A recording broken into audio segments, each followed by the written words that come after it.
দিনের পর দিন আরও উত্তপ্ত হচ্ছে মধ্যপ্রাচ্য পরিস্থিতি।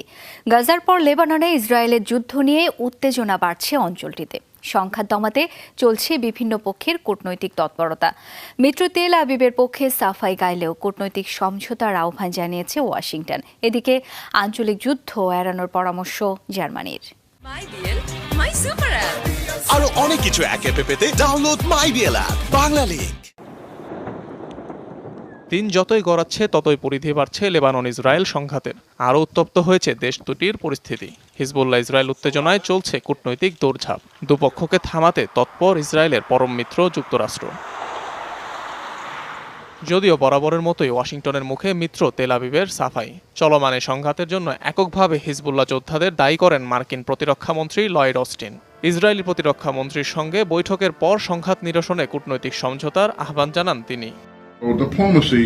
হিজবুল্লাহর উস্কানি ইসরায়েল ও লেবাননের জনগণকে এমন একটি যুদ্ধের দিকে ঠেলে দিচ্ছে যা তারা চায় না।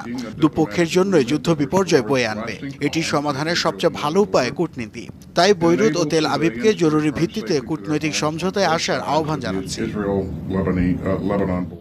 যদিও সীমান্তে নিরাপত্তা নিশ্চিতে দৃঢ়প্রতিজ্ঞ ইসরায়েল, বৈরুতের সাথে কূটনৈতিক সমঝোতায় ব্যর্থ হলে সব ধরনের পরিস্থিতি মোকাবেলা করতে প্রস্তুত তেল আবিব।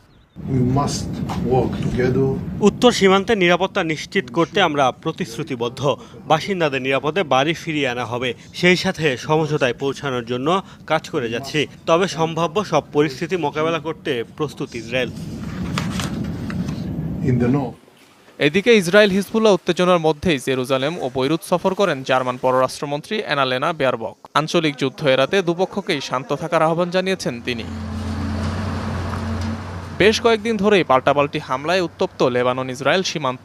গাজায় আগ্রাসন শুরুর পর ৮ মাসেরও বেশি সময় ধরে চলছে এ সংঘাত, যাতে এ যাবৎ ঘরছাড়া দুদেশেরই 10,000-এরও বেশি মানুষ। অনিক রহমান, যমুনা নিউজ।